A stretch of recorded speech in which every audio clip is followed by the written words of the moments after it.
promote and you distribute. And I kind of buy into it. Like when I worked at NHSP2, we used the term marketing, but we tended to internalise it. So we didn't tend to use it externally when people had job titles and kind of understood that was what their job was about. I suppose to my mind, if you're talking just about donor recruitment, then it's probably more akin to sales, because somebody is giving you the product and telling you to go out and sell it.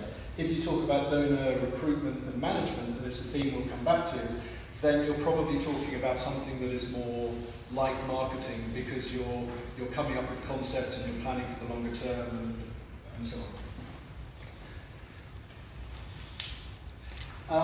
So yeah, just a couple of examples of the ways, if you do consider that donor recruitment and management is marketing, the kind of models that you can apply. And anyone who's done any kind of marketing module, I think, will be familiar with this. The 4 Ps of the marketing mix, the product. But instead, what would, maybe somebody could just give me what you think the product is that we're selling, if we're assuming it's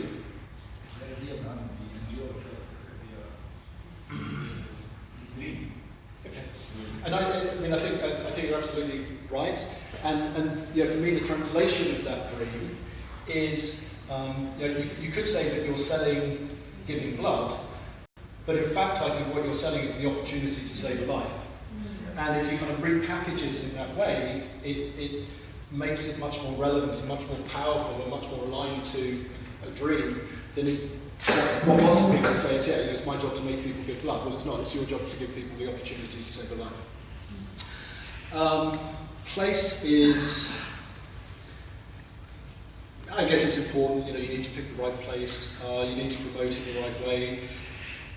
Probably the more interesting thing here is because people tend to talk about 4 Ps, more recently, the people who make money out of these things have decided it's actually better as 6 Ps and an S. So they've added on people, which is obviously absolutely critical, and was probably quite a glaring omission from the first one of those, because people are going to be absolutely a critical part of what we do. Processes are also going to be very important. You can, at its most basic level, if you forget the human component, look at the blood at one end and you produce the products at the other end. And the more efficient you can make that, then it sounds very cool, but then the better the experience for the donor. And again, that's something we'll come back to. And the service is, again, something we'll come back to, but it's very much about the people that you work with, because they both deliver the experience and take care of the process. So this is the marketing cycle applied to donor recruitment. So if you kind of start over here at recruitment, you've got the awareness and positioning marketing. You want people to be aware that there is a need for blood, that they can actually play a part in satisfying that need. And you want the general thought circulating in the population, the citizens of the communities that you deal with, is that actually blood donation is a very good thing. It's very positive. All of those associations that you would like, and they don't necessarily happen spontaneously. It's something that you have to make some effort at creating. You then move on to the operational marketing, which is the call to action. So feeling positive about it is one thing, doing something constructive about it is another. So I'm sure you're aware of the tools and techniques that you use to do that. And then you move on, so you're creating awareness, positive attitudes, making people know where they can give, and you then move on to looking after the relationship, which is over the long term. It's the quick hit, getting people in to make their first donation, but you don't want it to be a one-off. You want it to be years, possibly even decades of a career as a blood donor. And then you can break out recognition, which is a part of relationship marketing, but an absolutely critical component that we need to consider. What are the impediments to donor marketing? It's good to know your enemy, so the more you can think about what it is that will stop people from giving, the more you're able to implement appropriate actions to encourage them to donate. Mostly problematic. Now, it used to be that every year the people that wrote the regulations would come up with a weird new thing that would stop more and more people from giving blood. And for CJD in the UK, and having to be honest, Anybody else who doesn't I mean, say? it depends on if someone is really blocking with you, you stop one person. If someone is, maybe you find some hope in him or her, then you might persevere. That's my opinion. Yeah, I mean, I would say, yeah, often an objection is a buying signal. That if somebody really, you're talking to somebody on the street, they really don't want to listen, they'll just walk past. As soon as somebody starts to engage with you and offers you something that you can counter, that's actually quite positive, and you know, maybe it's worth an attempt to do. Sorry. Even if I wouldn't want that person to sign up as a donor because I didn't know that they were going to show up, I would still want to know why and have a short conversation with them, because maybe we use this information to give out knowledge to counteract the things that they're saying is can't give it up because I use this medication, and then we know that we need to like provide the knowledge to the community that you can donate even if you take these kinds of medications or whatever the objection is. Yeah, and I think, you know, often with the whole buying signal thing, it's somebody hasn't made their mind up, but it's an indication that somebody's willing to be persuaded. So if you can get the arguments right, and it's something that you can think about way in advance, which is, you know, we're just going to do it here for a couple of minutes, then you've got your little kind of armory prepared of every argument against you counter. Well, this is the argument for. It might not be from the first attempt, so you might even think as a first attempt is someone that's offering an objection, which, as you said, shows interest. And then, however, to be able to recruit it might take you a second or a third or a fourth attempt, where maybe the second time this person will pass by and see the bloodbath, for example. You would like to know more because you know what, something stuck in your head, maybe from the first time that you debated with. Yeah, but it can take days or weeks or longer, but it can also just take minutes. If somebody objects, you counter, somebody objects, you counter, they go, well, actually, that's me, I'm done, really. The first time I gave that, it was, not surprisingly, somebody came up to me and I said, well, I don't really like needles, and the response was, well, no one does, but you can save a life. And that was kind of, well, yeah, okay. I accept that. It's just, in the context of that small exchange, my objection didn't really hold any meaning compared to somebody's life. So these aren't supposed to be the golden bullet, but I suppose it's encouraging you to, every time you hear an objection, or even just sitting in a darkened room thinking what the objections might be, make sure that you're not just making it up as you go along, that you've actually got, as people who are good at their jobs, responses that you are able to draw on. And just obviously don't make no one likes needles, but you'll save a life. Someone else will do it. Well, not everyone's able to. Sick patients, and your generosity. Nobody I know gives blood. They might not be the first and bring your family and friends along. God gave me this much blood for a reason. Well, your body soon replaces. Yeah, some of them are mechanical, just letting people know the way it is. Well, actually, you're worried about safety. Well, don't worry. Single-use needles. Others are more psychological, I suppose, but nonetheless are issues and attitudes that you're able to respond to.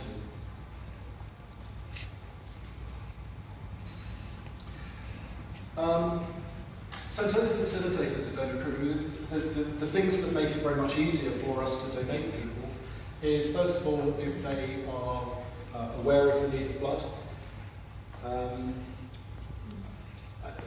And I don't know where some people think that blood comes from. Maybe if you don't think about these issues particularly, and it's sometimes hard to double guess, because I'm sure the people we all mix with are either people who work in similarly to we do, or families and friends that we know who we have educated. So often it's difficult to second guess people, but often people just don't really think about blood, and therefore don't really understand that it comes from human donors that can be manufactured, that they're in a position to give. You've got to engage them, because one of the most common issues is that it's not really their problem. They've got to have the impression of competence competence so that they are confident. And that's not just in you, although that's very important because you're the face of the organisation in any those interaction, but they also have to have some confidence in the organisation that you work for. And they need to have some kind of altruistic, or it's helpful if they have some kind of altruistic component to their personality.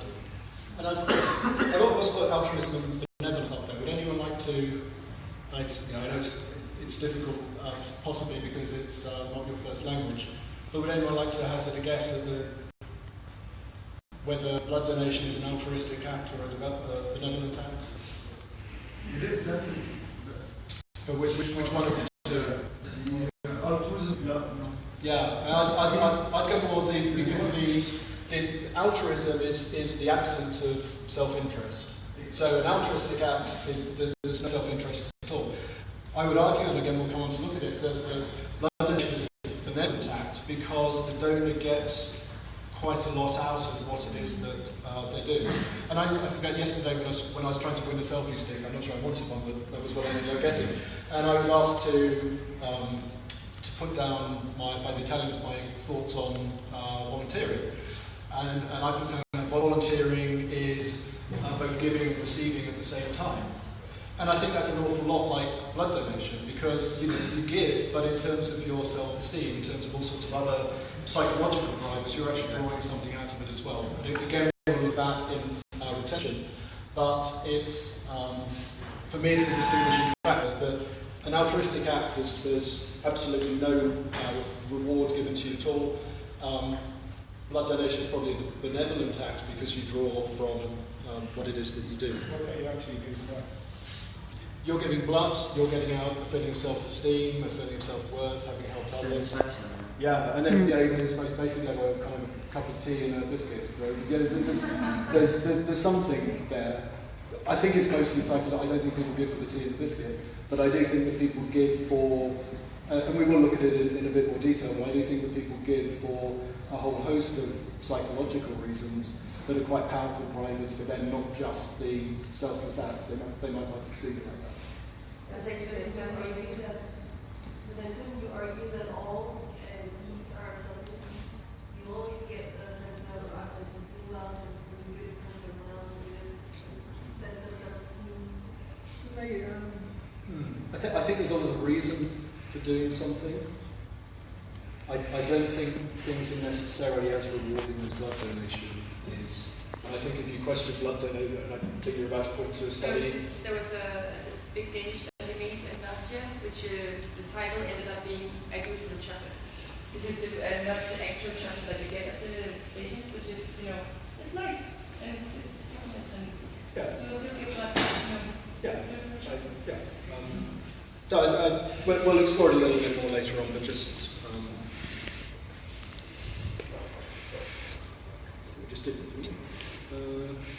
I just want to look because if you're just to make the link between the two. So a lot of the awareness engagement, perception, altruism. I'm kind of thinking that that's a little bit like any sort of brand, and I think everyone's aware that a brand isn't just a logo; it's a whole kind of set of associations. People like to talk about the brand promise. It's if you engage with this organisation, representatives of the organisation, what will the experience be like for you? I took McDonald's, which I'm not sure that there's McDonald's here. I've seen KFC, I'm sure walking around yesterday to McDonald's. I don't know, I'm pretty sure. I'm pretty sure, but I kind of figured even if McDonald's wasn't present in the May route, then people would be vaguely familiar with what the brand stands for. And for McDonald's, it's friendly, the product is, I'm not sure I agree that it was tasty, but that's how they sell it to you. The environment's clean, it's family and community friendly, it's good value, it's always nearby whenever you're hungry, you're never that far from McDonald's, it supports charities. The logo component is it's got the golden arches, and it's fast. If you're in the mood and need a quick meal, then that's the place you go. So all of those attributes are things that people are associate with McDonald's, and they work very, very hard to create, whenever you think of McDonald's, that kind of set of associations. And I think every blood service has a set of brand attributes as well. And given more time, we would explore it in more depth. But just would people like to suggest the kind of things that they know or would hope that the person on the street would associate with their organisation? Friendly. Friendly? Yeah. Honesty. Honesty, did you say? Honesty? Safe. Safe? Flexibility. Solidarity, sorry. Trustworthy. Trustworthy, yeah. Helpful. Helpful, yeah. Fun. Fun? Fun? Yeah, I think that one's on, not at the ESE, I know. Yep. If we're not talking about donation, I think we're talking about, it's what would a donor or potential donor associate with your organisation. And, what we don't want, if I ask what would you not want them to associate with your brand, fear and incompetence and dirt and squalor, and, there are a lot of things that they might think about. And part of your job, and thinking again about that marketing cycle and the thing at the beginning about the contextual marketing and creating a positive set of values, and people think good things when they think about blood donation, a lot of that is around creating the brand. I mean, a couple of things just to draw out. A lot of people would talk about efficient. And I think efficiency is quite valid. I don't know what's up there. But you've got to balance that with friendliness. And I think there's a risk that you can be very efficient, but you lose that kind of humanity in terms of the interaction with the donor. And the other one is that I think is a mistake that's often made, particularly in with wealthier blood collectors, and that's you recreate a clinical environment. And so rather than being warm, you're clinical. Everything is white, everything's dark. And it's not a clinical environment. And as we'll see on Saturday, donors actually see themselves as part of the healing community. They're not part of the sick. Sick people get hospitals and they have white walls. Donors are part of that kind of healing team, and they will, when they want to go to an environment and be treated in a friendly manner, they want it to be efficient in that they want to be moved through quickly, but they kind of want to be welcomed as part of the healing team, not as something that's a little bit alien.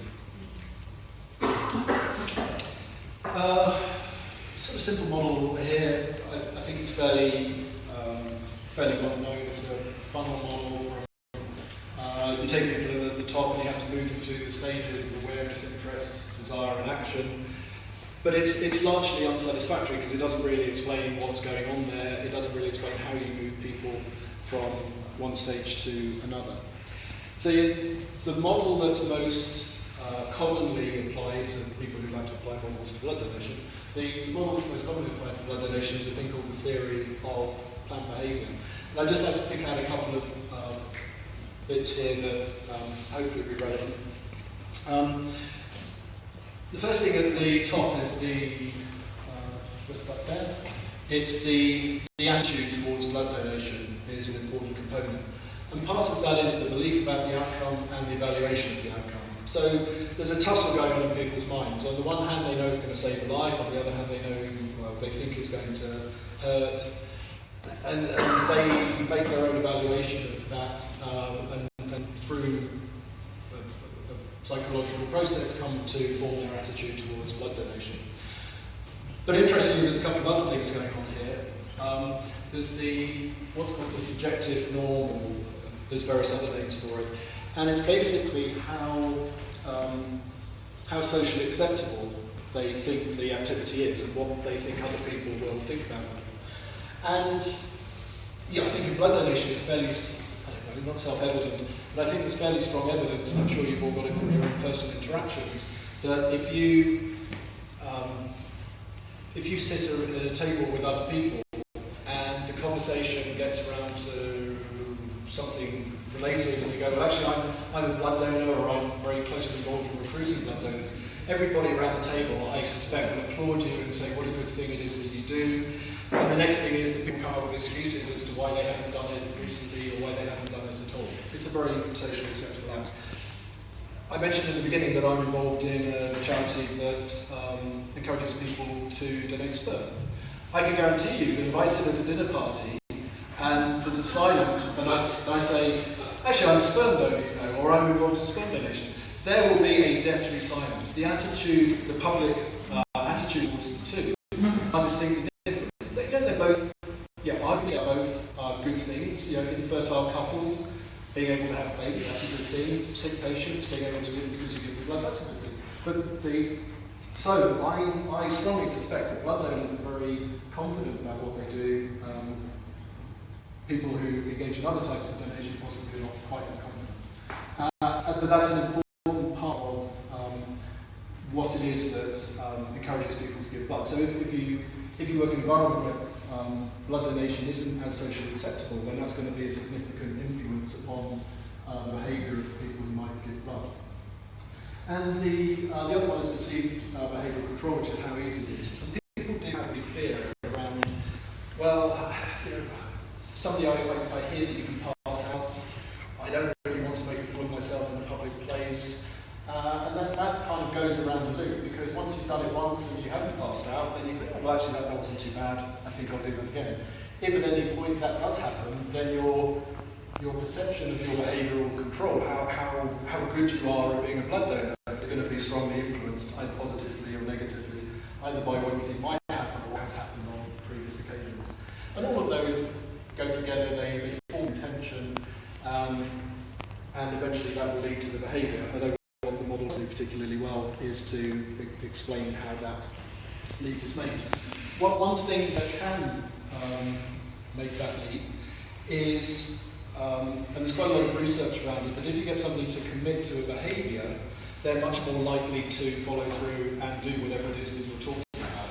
So if you're talking to somebody on the street and say, so you're going to become a blood donor then, they say, yes, I'm definitely going to do that, and they wander off, you've got a chance that they might appear at a donation session, but you've also got a fairly good chance that they might not appear. If you speak to them and say, you're going to be a blood donor, aren't you? And they say yes, you go, right, okay, what we'll do is we'll make an appointment to see you on September the 20th at 2 p.m.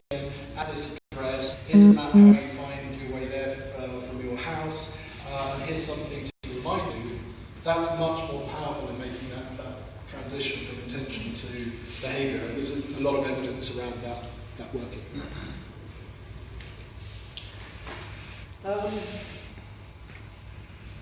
Right, donor recruitment. So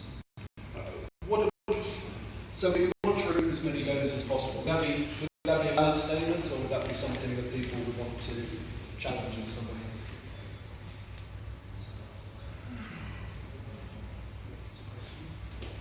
Okay, I'll make it rhetorical.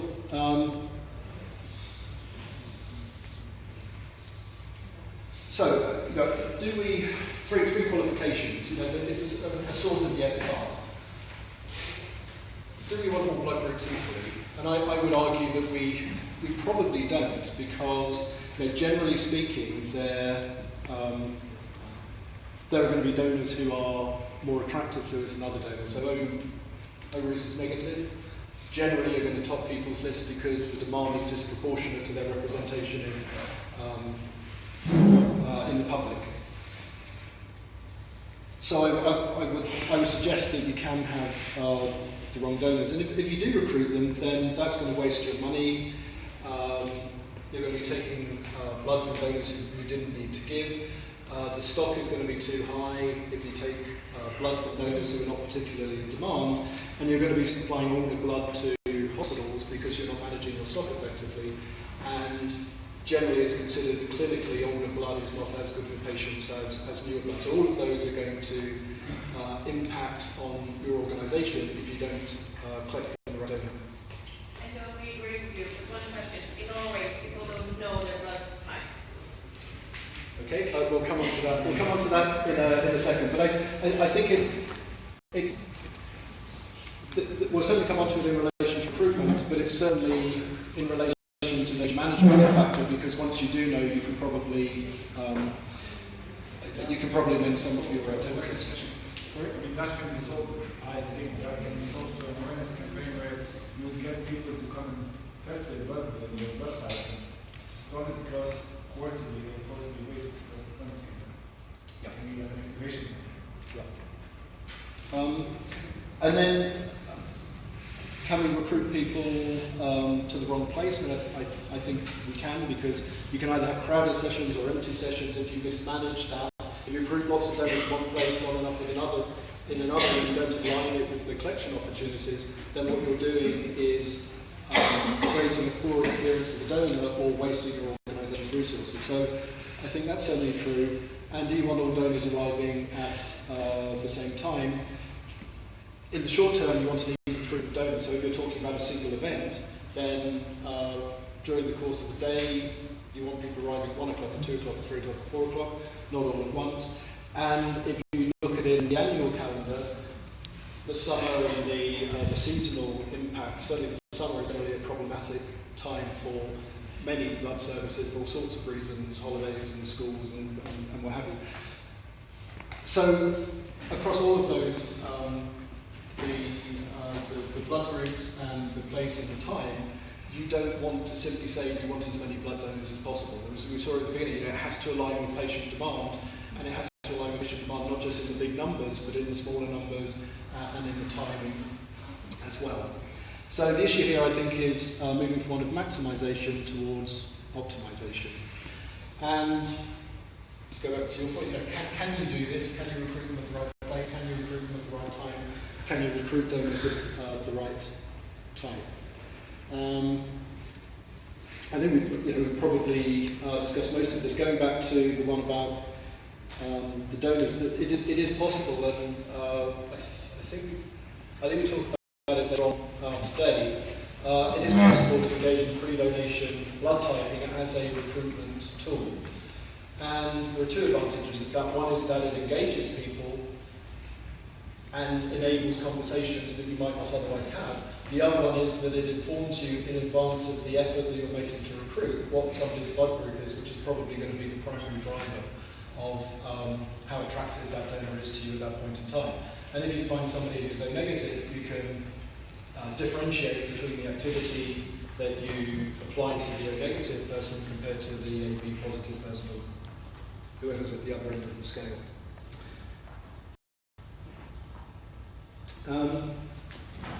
A number of different approaches. I've never really seen this kind of written up anywhere, just from observations predominant from the UK and America and the difference between the two. In the UK, we are very much direct to donor. We mistrust intermediaries, not for any particular reason. It's just sort of culturally that's the way the organisation has developed. And so NHS Blood and Transplant, the English agency, will take control of the donor relationship. So we will recruit the donors, we'll write to donors, we'll thank the donors, we'll reward the donors, whatever the activity might be. The advantage of that is that we've got a great deal of control because the organisation is run by kind of so-called professionals. On the other hand, it's extremely expensive because every role you can think of applying to the challenge is a full-time position with an annual salary and a pension and a car. It can really get out of hand. You can also recruit indirectly, as they do in the US. So there they have full-time people, but rather than working directly with the donor, they will have sponsors who will be the chair people of the community groups that might be in schools or churches or some kind of company. And the employees of the blood centre will work with those individuals who will then turn around and work with the committee. That works reasonably well. What you're doing there is you're leveraging, it's a good mix of professionalism of people who do this full time and therefore ought to become quite good at what they're doing, and they're able to coach the chair people and then leverage the relationships that those individuals have by talking in a language that's commonly understood and working with contacts that are networks within the community I think there are probably some privacy concerns there, because it's not necessarily healthy that when you have somebody who's within a community running a blood session, that you're seeing people coming in and you're seeing whether they're being deferred and perhaps understanding why they're being deferred. And because the people who are the chairpersons aren't necessarily professional, then there's going to be a range of motivations and a range of capabilities there. But there are arguments, pros and cons for both systems. And then, of course, you've got the what many of you do, which is that your volunteers who are, in effect, replacing the paid employees that would exist in many systems, because you're offering your time and your enthusiasm in performing those tasks. And the recruitment can often either be staggered. So often you see people being recruited directly into collection sessions. Other times you see them being pre-registered, going into some kind of database that I think we look at on Saturday. And both of those have their advantages and disadvantages as well. And then you've got member get member, where you're using your donors and trying to leverage them and engage them in the recruitment challenge. So a list here of, it came from Domain, which is a European, it's donor management in Europe, is the acronym. And they went to all of their member organisations across Europe, and they said, what are the tools that you use in trying to engage donors and recruit them? And there aren't any huge surprises there, I suppose.